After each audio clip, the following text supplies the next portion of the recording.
Everybody. आखिर में मुझे ऑनलाइन होना ही पड़ा।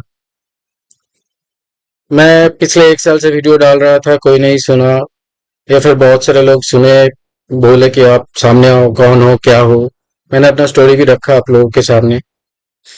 तो जो भी है, मेरा तो काम पूरा मैथ बेस के ऊपर था। मैंने अपना पूरा पीडीएफ खोल के देख सारा वीडियो डाला हुआ था।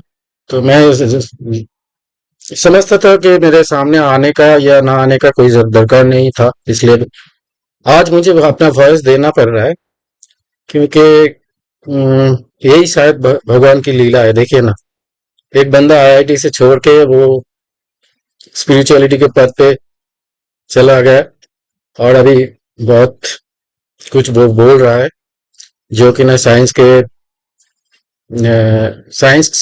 को लेकर स्पिरिचुअलिटी के साथ एक तालमेल बना के चलने के लिए हम लोगों को राह दिखाने के लिए कोशिश कर रहा है। ठीक है। और मैं ठहरा साइंस का तो बंदा नहीं हूं। मैं, जैसा आप लोग जानते होंगे, मैं अकाउंटेंट हूँ एक। तो लेकिन मैं अपना कुछ काम, मैथ्स का काम वर्ल्ड के सामने रखने के लिए आया था। पिछले 1 साल से अपना वीडियो डाल रहा था। ये काम तो मैंने बहुत पहले ही किया था, 2019 में किया था। और बीच में दो कोविड चला आया, फिर उसके बाद बहुत कुछ हो गया। फिर 2021 में मैंने कोशिश भी किया था 2-4 जगह पे पेपर, फिर बंद हो गया था। फिर 2023 में मैंने अपना यूट्यूब चैनल में ये वीडियो डाला, तो कुछ कुछ लोगों तक पहुंचा वो बात। वर्ल्ड में बहुत सारे कंट्रीज से वो वीडियोस को देखना भी चालू किया, लेकिन ज्यादातर वो वीडियोस इंग्लिश में था। तो मैं आज के डेट में अभी इंग्लिश में नहीं कर रहा हूँ ये वीडियो करने का एक एवं आखिरी रीजन ये है कि एक वीडियो मुझे अभी मिला था आईआईटी बाबा के साथ। तो वो हाइपर क्वेस्ट एक चैनल है, वो बंदे का एक एक एक घंटा या सवा घंटा का वो एक लंबी सी बात वीडियो। अच्छा था वीडियो। उसमें से एक क्लिप है, मैं वो दिखाऊंगा पहले, फिर अम, फिर बात करते हैं। ये वीडियो आप देख लीजिए। माइंड तो वैसे ही काम करेगा उसका। तो वो जो सिंबल तो लाइक भारी वाली चीज है, तुमको वो देखना कि वो किसकी साइड वो इंडिकेट कर रहे हैं सिंबल। और ये जो सिंबल नेचुरली उसके साथ अलाइंड है, तो वो संस्कृत है। कि वो सिंबल के अंदर भी विज्ञान है अपने आप में। चाहे वो देवी की मूर्ति का सिंबल हो कि ये विष्णु के 4 हाथ हैं, ये एक हाथ में ये होगा, गदा होगी, उसका क्या सिंबल है, गदा का मतलब क्या होता है। सिंबॉलिक फॉर्म देखोगे ना आप। जैसे मैं लोगों को समझा रहा, चक्कर से क्या कर सकते हैं। कोई चीज जो गोल गोल घूम रही है, उससे तुम क्या कर सकते हो, काट सकते हो। गदा से काट नहीं सकते। काट सकते हो, गदा से नहीं काट सकते। गदा से क्या कर सकते हो, दबा सकते हैं, तोड़ सकते हो, चूर चूर कर सकते हो उस चीज को। तो सिंबॉलिकली जब तुम इसको स्टडी करने लग जाओगे, तो तुमको समझ में आएगा ये सारे जो पुराण फॉर्म में जो उनका ह्यूमन सिंबोलिज्म है, प्लस जैसे बीच बीच में जैसे वेद के अंदर जो पूरा एब्स्ट्रैक्ट सिंबोलिज्म है, वो सब कैसे कनेक्टेड है, सारी की सारी चीजें। ओम के विषय में बताइए कि ओम का जो ये अक्षर है, कैसे उसकी फिलॉसफी को रिप्रेजेंट करता है। मैं तो इसको बहुत अलग अलग तरीके से समझा ना। मैं इसका वो भी देखा कि वो लोग क्या इंटरप्रेट करते हैं। तो जैसे 3 अवस्था के हिसाब से लोगों ने बताया कि 3 अवस्थाएं हैं, और ऊपर जो चंद्र बिंदु है वो तुरीय अवस्था है। तो मैं इसका लेकिन फॉर्म स्टडी कर रहा था, तो मैं उसमें देख रहा था कि इसके अंदर एज कितने हैं। सबसे पहले तो ऊ बनाना स्टार्ट करोगे, तो ऐसे तो यहाँ से पॉइंट शुरू हुआ, तो यहाँ पे एक वो बना, यहाँ से वापस गए। तो मैं उसको वैसे देख रहा हूँ लाइक एक्स वाई में कैसे चेंज हो रहा है। अच्छा, पहले सिर्फ एक एक्स कांस्टेंट था, सिर्फ वाई में इंक्रीज हुआ, तो वो ऐसे गया, ऐसे ना। फिर वो नीचे गया, लेकिन वाई के अंदर ज्यादा चेंज हो रहा है, एक्स के अंदर कम चेंज हो रहा है। फिर वो अंदर गया, लगे वापस से जो जहां से आया था एक्स के अंदर वहां जाने की कोशिश कर रहा है, बट वाई के अंदर अलग अलग है। तो एक्स और वाई क्या है, दो डायमेंशंस है।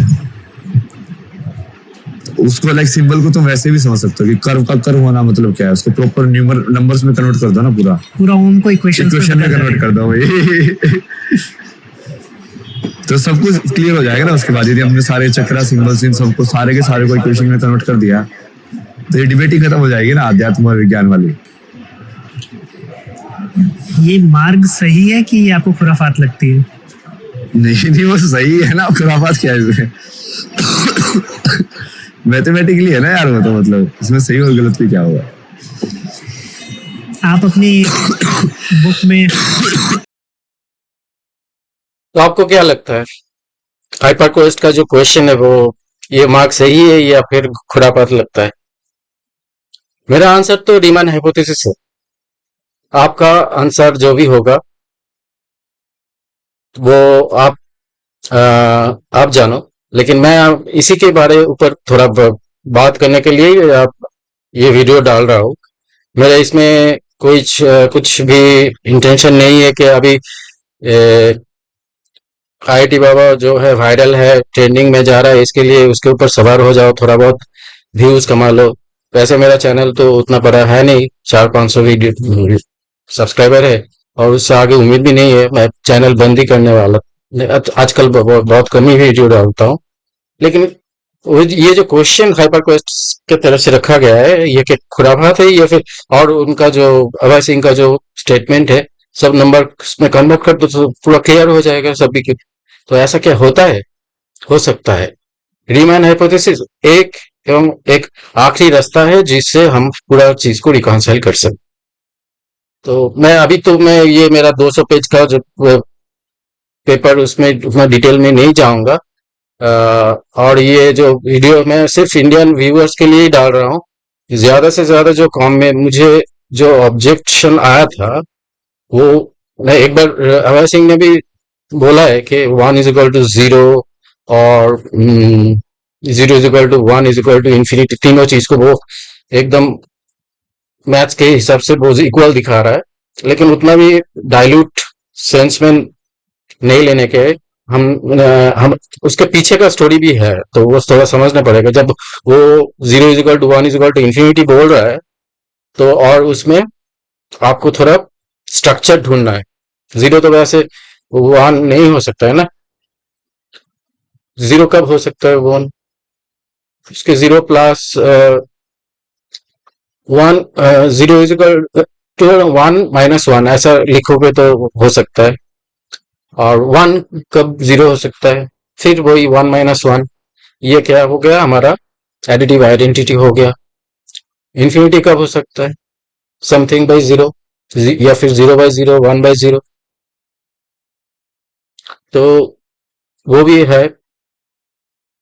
रीमैन हाइपोथेसिस हमने जब सॉल्व किया तो वहां पे देखा था जो भी है मेरा पूरा काम यूनिट सर्कल के ऊपर बेस करके ही हो रहा है। तो उसकी इसी के इर्द गिर्द में सारा कुछ मुझे मिल रहा है। उसी को मैं थोड़ा समझाने के लिए ये वीडियो दे रहा हूँ आप लोगों को। समझो तो अच्छा, ना समझो तो और भी अच्छा, कोई दिक्कत नहीं। मैंने पहले ही बोल दिया, इसमें मेरा कोई इंटरेस्ट नहीं है। आप चाहे तो मेरा पेपर डाउनलोड करके और एक बार देख सकते हो। और आईआईटी बाबा के साथ जो भी वो बोल रहा है वो आप पर्सनली अगर फील करते हो तो तुम्हारा मैथ्स का और एक नेक्स्ट लेवल जंप मिल जाएगा। नहीं तो अटके रहो आज के दिन जितना नॉलेज है। ठीक है, तो शुरू करते। ये प्रूफ ऑफ करेक्टनेस में ये तीनों 92 तक ही मैंने इतना देखा हूँ। और मेरा जो मेन जो प्रूफ है ये 4-5 का ही, सिर्फ 4-5 पेज का ही मैं लूँ। ठीक है, पहले यहाँ से देखते हैं ऑयलर्स इक्वेशन से। An elegant proof using Euler's product form. तो जो लोग जीटा फंक्शन के बारे में जानते हो वो तो पता ही होगा, ये प्रोडक्ट फॉर्म सम प्राइम्स का प्रोडक्ट से आके, या फिर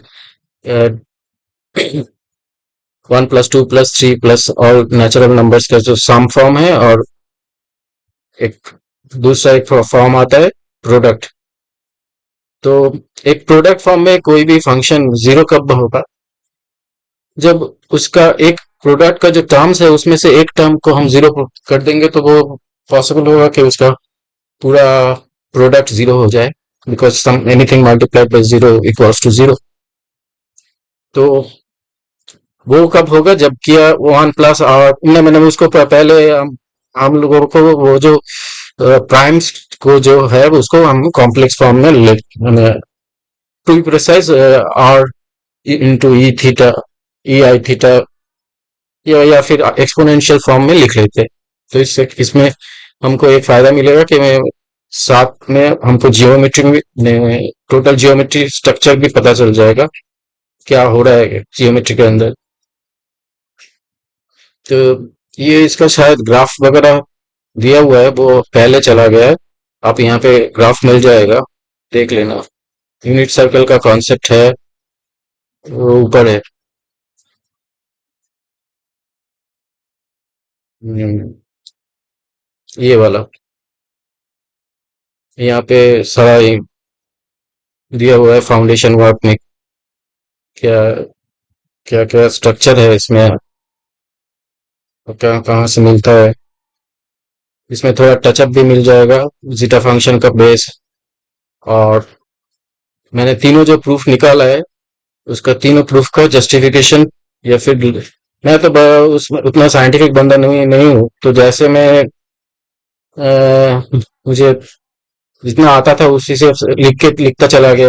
ये काम जो है वो 2 साल का है, एक दो दो ढाई साल का काम है, और किसी भी काम को मैंने पूरा चेंज नहीं किया हूँ, तो शायद वो अंडरस्टैंडिंग में थोड़ा दिक्कत हो। कहीं पे कुछ नोटेशन यूज किया हो, कहीं पे दूसरा कुछ नोटेशन यूज किया हो, आखिर में जो कुछ काम किया है उसमें थोड़ा एआई का टच भी मिल सकता है आपको, लेकिन ज्यादातर कॉन्सेप्ट ओरिजिनल है। ज्यादातर कॉन्सेप्ट बोले तो पूरा कॉन्सेप्ट तो ओरिजिनल है ही है, और स्ट्रक्चरिंग भी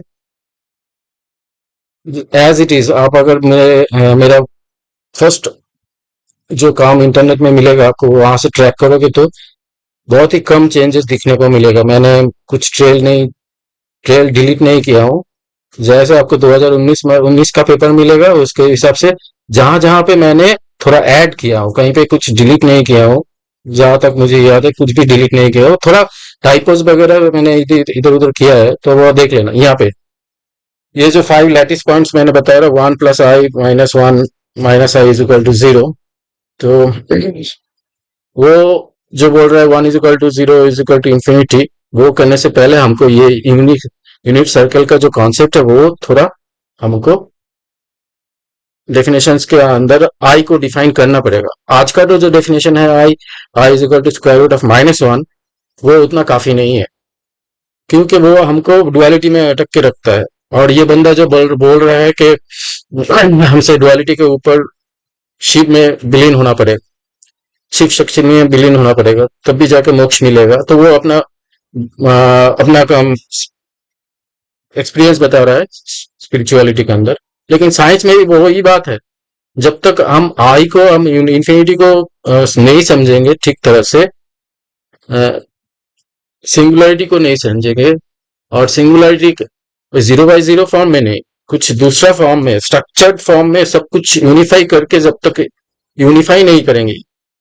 सिंगुलरिटी एक तो होता है 0/0 जो कि ना अनडिफाइंड है, उसको हम एकदम सीधी तौर से नकार देते हैं, क्योंकि अनडिफाइंड मतलब कोई भी चीज मैथ में सही नहीं बैठता।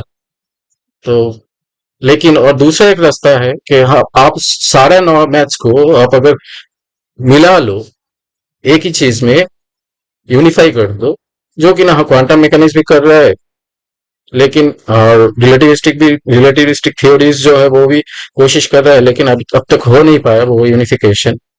लेकिन पार्शियल पार्शियल करते करते थोड़ा थोड़ा प्रोग्रेस करते करते हमारे पास क्यूईडी क्वांटम इलेक्ट्रोडायनामिक्स आ गया है। उसके बाद और भी हम लोग कोशिश कर रहे हैं कि थ्योरी ऑफ एवरीथिंग, तो वो सब बड़ा बड़ा टर्म हो गया। मैंने तो अपनी लेवल से कोशिश किया, और मेरा इसके नीचे फिजिक्स भी मिलेगा, आप देख लेना वो सब कितना सही बैठता है। लेकिन मेरा जो फीलिंग्स मैंने लिखता गया, अ, आज के डेट में बहुत सारा चीज आज जितना साइंस बोलते हैं कि डार्क एनर्जी, डार्क मैटर, ये सब वगैरह, उनका जो ऑब्जर्वेशनल फाइंडिंग्स है वो टेलीस्कोप के थ्रू हमें जो दिख रहा है वो तो ठीक है। वो एक नॉलेज, एक जरिया हुआ नॉलेज तक पहुंचने का। लेकिन दूसरा भी एक जरिया हमका अंदर से देखने का है, सारे चीज को मैथ्स से देखने का है। बिकॉज बिकॉज टेलीस्कोपिक व्यू हमको एक एक्सटेंट तक काम कर सकता है। जैसे हमारे टनल में हम लोग, एक ट्रेन जब क्रॉस करता है तो ट्रेन का जो टनल का जो आखिरी छोर है वो तो ऑलवेज डार्क ही दिखता है। जब तक हम, अगर टनल में कुछ कर्व्ड होगा तो वो पूरा डार्क दिखेगा। अगर टनल पूरा सीधा भी है तो आपको एक एक बिंदु जैसा दिखाई देगा। खिड़की से आप देखोगे तो इसे टनल विजन कहता है। तो टेलीस्कोप भी वैसा ही एक ऑब्जेक्ट होगा। तो तो एक लिमिटेशन रह जाएगा शायद, जिस लिमिटेशन को हम मैथ के द्वारा ही सुलझ सकते हैं। और उस मैथ का स्टार्टिंग होता है रीमैन हाइपोथेसिस से। आप रीमैन हाइपोथेसिस सॉल्व कर लो तो आपका सिंगुलरिटी का प्रॉब्लम खत्म। आप जान लोगे कि नहीं, ये डुअलिटी को ब्रेक करके मैं सारा कुछ यूनिफाई कर सकता हूँ। फिर इसको आप क्वांटम मैकेनिक्स में अप्लाई करो, फिर इसको आप रिलेटिविस्टिक जो आपके इक्वेशंस है वो उसमें डालो।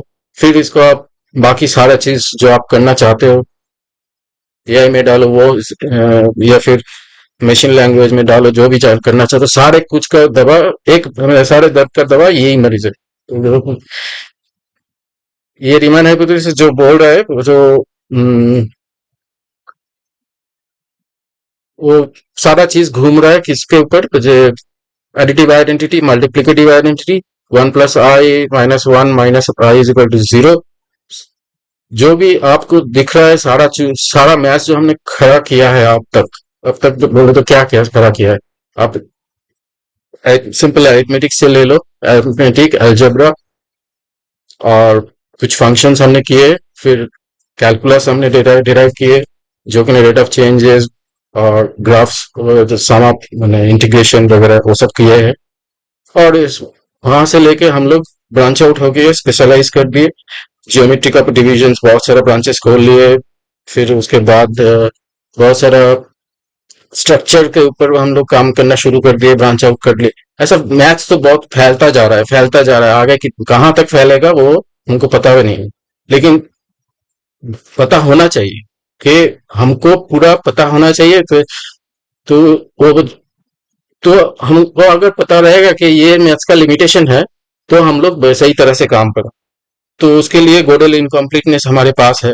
हम हमको पता होना चाहिए कुछ भी करने से पहले कि मैं मैथ्स का लिमिटेशन क्या है। मैथ्स में क्या है, मैथ्स का एक दिक्कत यही है कि आपको हर एक चीज करने से पहले एक एक ट्रू स्टेटमेंट जो कि ना आउट ऑफ डेफिनेशन रह गया है, उसको आप लेना है। यानी हर एक स्टेप में आपको एक एक नया true statement out of scope आपका रह गया है, उसको लेके आपको नया मैथ्स क्रिएट करना है। और ऐसे ऐसे करते करते आप प्रोग्रेस करो। यही हो गया आपका गोडेल इनकम्प्लीटनेस का आंसर। तो वैसे भी रीमैन हाइपोथेसिस का जो मेरा फाइंडिंग है, उसमें हमको सिर्फ एक ही चेंज करना है कि यहाँ पे जो यूनिट सर्कल जो इक्वेशन है, e⁻ix इज इक्वल टू 1, उसको तोड़ के डुअल में एक बार जाना है। तो वो आपको दिखाएगा कि half e⁻ix is equal to 1 also is a right statement. इसको मैंने दो तीन तरह से प्रूफ भी किया हूँ, मैंने उसका लॉजिक भी दिया हूँ। एक तो कैलकुलस के नजरिए से, और एक उसका जो क्या बोलते हैं, मॉड्यूलस के मॉड्यूलस के तौर के हिसाब से भी दिया है। और हाइपरबोलिक जियोमेट्री के हिसाब से दो तीन तरह से मैंने उसको कन्विंस करने की कोशिश किया। तो आप देख लें, ये सब मैथमेटिकल स्टेटमेंट्स है। इतना समझ में इसको समझाने गए तो बहुत सारा अभी टाइम लगेगा। मेरा जो एक और एक है क्वार्टरनियन, इसका इसका भी मैंने फॉर्मूलाज वगैरह इसके साथ कनेक्शन करके इसमें यहाँ पे मैंने कुछ क्या बोले, रामानुजन का एक कुछ काम यहाँ पे भी यूज हुआ है। हाँ, जीटा वैल्यूज का जो रामानुजन का जो वैल्यू था, और मैंने कुछ अपना वैल्यूज निकाला था दो तीन तरह से। एक तो इंडक्शन अप्रोच से, और ऑयलर्स इक्वेशन से, या फिर रीमैन्स का जो फंक्शनल इक्वेशन से है उसमें से, दो तीन तरह से मैंने एक ही वैल्यूज को डिराइव किया है, दो तीन। तो रिवैल्यूएशंस जो मैंने सारे सजेस्ट किए हैं कि रिडिफिनेशंस होना चाहिए, उसका मैंने सारा सपोर्टिंग भी दिया है, कहीं पे कहीं ना कहीं पे सब कुछ लिंक किया है मैंने, कनेक्शन छोड़े नहीं है एक भी। मैंने सारा कुछ दिया है, आपको समझना पड़ेगा, बैठ के देखना पड़ेगा। तो ये मेरा हो गया half e to the power l n two is equal to 1, और या फिर आप जेड कॉम्प्लेक्स के तौर पे लिख सकते हो, तो half e to the power i x is equal to 1। ये भी एक यूनिट सर्किल का ही इक्वेशन है, क्योंकि मॉड्यूलस अभी तक 1 ही है, हम लोग 1 से निकले नहीं है, लेकिन उसका एक दूसरा स्ट्रक्चर मिल गया हमको, जो कि ना उसके आगे हाफ आ रहा है, और ई टू दावर आई एक्स यकीनन वो 2 होगा, तब तो जाके वो इक्वेशन खड़ा होगा। और ऐसा 2 होने से वो आई और इमेजिनरी नहीं रह जाएगा, इसमें एक रियल टच आ जाएगा। तो ये रियल टच आप तो पहले ही ऑयलर तो पहले ही डिफाइन कर चुके हैं कि ये इमेजिनरी है, तो वो कैसे रियल होगा, यहाँ पे पॉइंट ऑफ क्वेश्चन आता है। और यहाँ पे ही ज्यादातर मुझे ऑब्जेक्शंस या फिर नाराजगी जताई गई है मेरे पुराने वीडियोस में। तो वो सब नाराजगी उनके पास ही उनके हिसाब से ठीक बैठा होगा, तो मैं उसमें कुछ कर नहीं सकता। मैं मैंने इसके अलावा कि मैं दो तीन अपना लॉजिक रख सकता हूँ, उससे ज्यादा कुछ कर नहीं सकता हूँ। आप लोगों को ही थोड़ा बहुत स्टेप आउट करके आना है, तभी जाके आपको पता चलेगा कि ये कैसे 1 - 1 = 0 कन्विंस होता है, e to the power i pi plus 1 = 0 form को बरकरार रखते हुए। और ये कैसे, ये 1 = 2 ऐसा कुछ, 2 = 1 ऐसा कुछ क्या बोले एब्सर्डिटी, इसको नाराइज करते हुए हमको कैसे इंटरप्रेट करना चाहिए कि वो 2 = 2 ही दिखे और 1 = 1 ही दिखे, ये सब मैंने दिया है। तो और इसका जो पाई का जो फॉर्मूला है, वहां पे भी मैंने उसका एक उसको तोड़ मोड़ के मैंने उल्टा घुमा के रिवर्स साइड से देख के एक बिल्कुल ऑयलर का इक्वेशन की तरह ही एक मैंने एक नया फॉर्म, मैंने नया कॉम्प्लेक्स इक्वेशंस, जहाँ पे जे एक इमेजिनरी नंबर हम लोग सोच सकते, जे एक ना इलेक्ट्रिसिटी वाला जे नहीं, दूसरा एक जे मैंने यहाँ पे सोचा है, फिर उसको -i में कन्वर्ट कर दिया है। हम्म तो ये सारा चीज आपको देखना पड़ेगा। तो जब ये वाला है हाइपरबोलिक जियोमेट्रिकल फंक्शन से कैसे डिराइव होता है, ये सब करने के बाद हम लोग चले जाते हैं प्रूफ पे। प्रूफ में क्या दिक्कत था वो सब देखेंगे। ये इसमें तो यूनिट सर्कल वाला प्रोडक्ट फॉर्म में अगर -1 होता है, बिकॉज एक साइड चेंज किया तो वो इस तरफ आ जाएगा, तो मुझे सिर्फ दिखाना है कि ये वाला पार्ट ये -1 हो गया और e⁻i के बराबर हो गया। तो सारे थीटास जो कुल मिला के जो घूमता रहे, मतलब एक सर्कुलर पथ में यूनिट सर्कल में, ऑफ कोर्स उसका कोई एंड नहीं है घूमने का, फर्स्ट स्टार्टिंग और एंडिंग पॉइंट एक ही हो जाता है, कहीं कोई भी रेफरेंस पॉइंट पकड़ लो। तो सारा घूम के वापस थीटा पूरा क्लॉकवाइज एंटी क्लॉकवाइज घूमने के इन्फिनिटी तक घुमाओ, वो एक जगह पे मिट करेगा ही करेगा। तो सारा मैंने dot dot dot triple dot छोड़ा है, मतलब सारा कुछ सारा थीटा घूम के पाई पाई हो जाएगा, बिकॉज मेरा राइट हैंड साइड में पाई बैठा है। और सारा रेडियस जो आर का जो सारा जो रिटर्न आर्गुमेंट वगैरह, तो सब मॉड्यूलस वगैरह कुल मिला के एक ही होगा, बिकॉज हम लोग यूनिट सर्कल से स्टेप आउट नहीं किए थे। तो इतना ही बस लॉजिक है। ये करने से ही ह्यूमन हाइपोथेसिस ऑयलर का जो प्रोडक्ट फॉर्म है वहां से प्रूव हो जाता है। वो तो इसको जस्ट सॉल्व करने की बारी है। यहाँ पे मैंने रामानुजन का वैल्यू यूज किया था, बिकॉज जीटा -1 हमको पता है -1/12 है।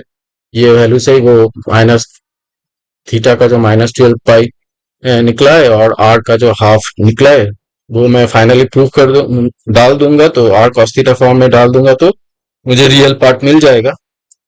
तो इसमें ये वाला इसका लिमिटेशन ये है कि ये यहाँ पे कॉम्प्लेक्स पार्ट कुछ दिखता नहीं है। जो भी रीमैन हाइपोथेसिस का कॉम्प्लेक्स पार्ट के साथ कोई नाता भी नहीं है। वो बोल के गया था कि सारे प्राइम नंबर्स का जो जीटा फंक्शन का जो फॉर्म है तो उसका रियल पार्ट हाफ मैं गेस कर रहा हूँ। गेस बोले तो मैं उन्होंने तीन चार वैल्यू खुद अपने फंक्शनल इक्वेशन हाथ से निकाला होगा, फिर उसने बोला बाकी सारा भी हाफ होगा। तो वो जो स्टेटमेंट उसका जो स्टेटमेंट जो है रीमैन हाइपोथेसिस का, वो सिर्फ रियल पार्ट को लेके बात करता है। तो वो तो यहाँ पे प्रूफ हो ही जा रहा है। कॉम्प्लेक्स पार्ट के बारे में कोई भी कमेंट उन्होंने नहीं किया था, तो उससे हमको कुछ उसमें कुछ उलझना भी नहीं है। और वो सही सेम चीज हम लोग दूसरी तरह से रीमैन का जो फॉर्म था उन्हें ऑयलर्स का फॉर्म में से थोड़ा बहुत चेंजेस किया था रीमैन ने अपना, क्या बोलते हैं, एनालिटिकल कंटिन्यूएशंस के पहले, मैंने जाने के पहले, मैंने जो क्रिटिकल लाइन होता है वो सब जो होलोमॉर्फिक ट्रांसलेशन वगैरह कॉम्प्लेक्स एनालिसिस में करते हैं, वो सब करने से पहले उन्होंने थोड़ा फॉर्म को चेंज किया था। तो उस फॉर्म में भी डाल के वो सेम रिजल्ट ही निकलता है। इसमें हमको थोड़ा एक बार कॉम्पोनेंट और डिविडेंड जैसा कुछ करना पड़ेगा, फिर रैशनलाइज करना पड़ेगा, तो आखिर में रिजल्ट वही आए। तो ये तो एकदम एज सिंपल एज दैट हो गया। मैंने इसमें कोई दोहरा के मैंने गुंजाइश ही नहीं है। काफी अगर कुछ हिंदी में थोड़ा बहुत, मेरा हिंदी उतना अच्छा नहीं है, उतना फास्ट भी नहीं हूँ, फिर भी उसमें मेरा एमटीआई मदर टंग इन्फ्लुएंस थोड़ा बहुत रह सकता है, तो उसके लिए क्षमा प्रार्थी। चलो देखते हैं ये वाला जो प्रूफ है, लास्ट एग्जॉस्टिव प्रूफ ये मैं शायद 2020 के आसपास कंप्लीट किया था। 2020 कोविड, पूरा फुल कोविड चल रहा था उसी टाइम, नहीं सॉरी 2019 में मैंने स्टार्ट किया था। 20 में ही 20 के पहले पहले मैंने बिटवीन जनवरी फरवरी मैंने ये कंप्लीट डिराइव कर लिया था। तब तब मैं इसका इम्प्लीकेशंस पूरा नहीं समझ पाया था, मैंने समझने की जरूरत नहीं पड़ा था, बिकॉज ऐसा होता है ना कि मैं एक स्ट्रक्चर देख ले तो फिर आप सोच ले तो भाई आगे तो बाकी सब, अगर सर को पकड़ लिया तो बाकी पूरा बॉडी तो आ ही गई आएगा, ऐसा। तो वैसा देख के छोड़ दिया था। लेकिन इसके बाद थोड़ा बहुत मैंने यहाँ पे ये वाला चीज में घुसने के मैंने जितना घुसता गया तो उतना चीज निकलता शुरू हुआ ना, निकलना शुरू हुआ। जैसे कि तो मैंने इसमें से गामा फंक्शंस को तोड़ मरोड़ के डेल्टा फंक्शन बनाया, फिर उसके बाद डेल्टा फंक्शन से भी काम नहीं हो रहा था तो उसका पीरियोडिकल कंजुगेट निकाला, और वो सब नेगेटिव लॉगरिथम इसमें आया, नेगेटिव फैक्टोरियल भी आ गया। वो सारा स्ट्रक्चर्स थोड़ा इनकम्प्लीट था, उसको कंप्लीट किया 2000। इनकम्प्लीट नहीं था, मैं इन द सेंस मेरा तो व्यूज सही था, लेकिन मैथ ये जो नोटेशंस मैंने यूज किया है और कहीं कहीं पे स्टेप्स में थोड़ा बहुत गैप्स रह गया था, और एंडिंग पॉइंट में जो रिमेन्स का जो मैंने मेन ऑब्जर्वेशन है, फाइंडिंग है, उसके साथ टैली करवाना थोड़ा बाकी रह गया था। वो मैं पिछले पिछले साल ही किया था, और उसका वीडियो भी चेंज करके नया वीडियो भी डाला था। उसके बाद ज्यादा कुछ व्यूज मिलना शुरू हुआ। इसके पहले तो बहुत सारे लोग गाली गलौज करते थे, लेकिन इसके बाद थोड़ा बहुत गाली गलौज करना बंद कर दिए। लेकिन बिकॉज उसके अंदर थोड़ा बहुत सेंस दिख रहा होगा, इसलिए शायद उसके बाद गाली गलौज बंद हो गया था। तो मैं सोच रहा था कि शायद वो कन्विंस हो गए।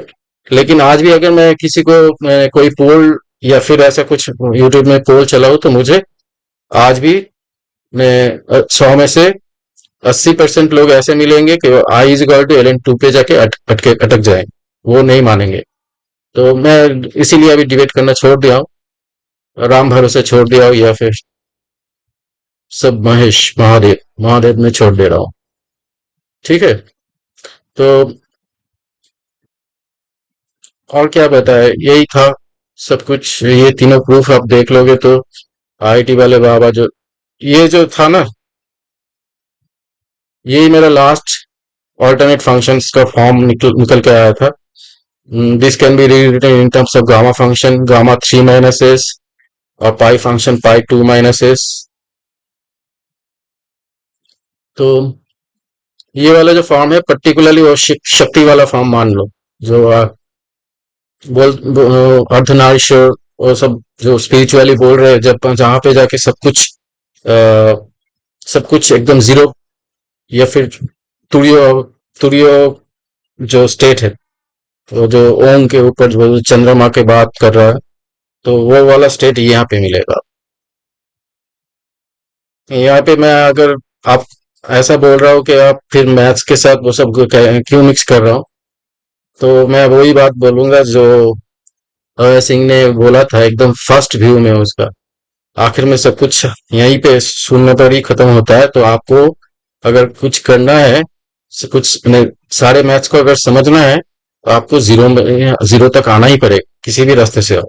आप इन्फिनिटी के जरिए आओ, या फिर एडिटिव इनवर्स के जरिए आओ, कम, या फिर मल्टीप्लिकेटिव इनवर्स और उसका इनवर्स, फिर एडिटिव इनवर्स, जो भी रास्ता लेके आओ आओ आओ तो सही, जीरो तक तो आना ही पड़ेगा।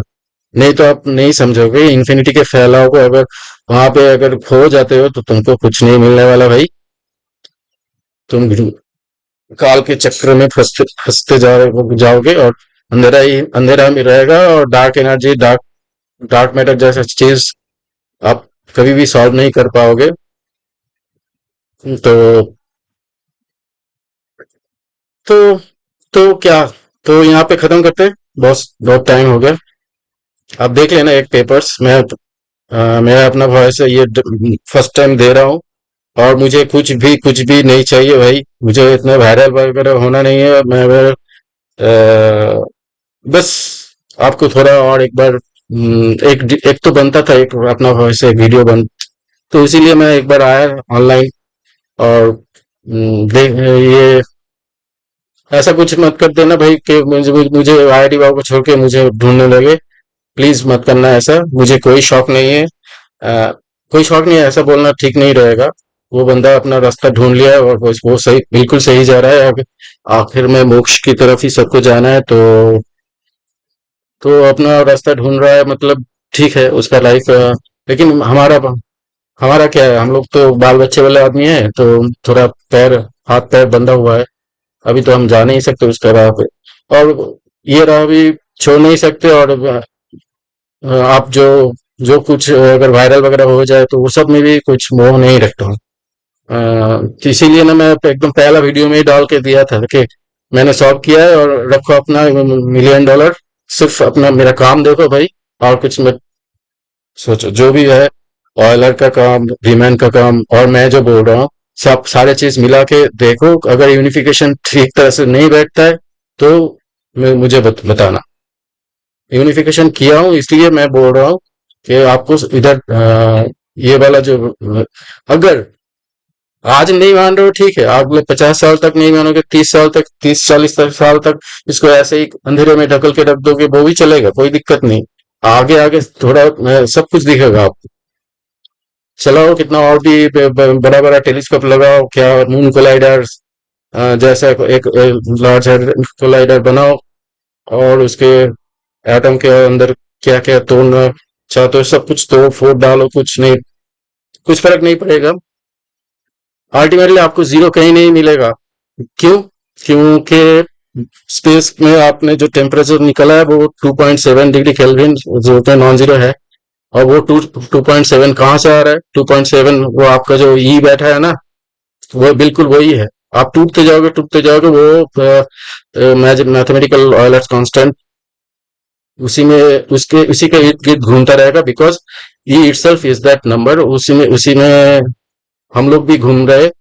2.7 बोले तो हमारा जो चंद्रमा का साइकिल है 27 डेज, वही वहां से आता है। मैंने 5⁴ इज इक्वल टू 10 दिखाया है, सॉरी 5⁴ इज इक्वल टू 100 दिखाया है, और 5² इज इक्वल टू 10 दिखाया है।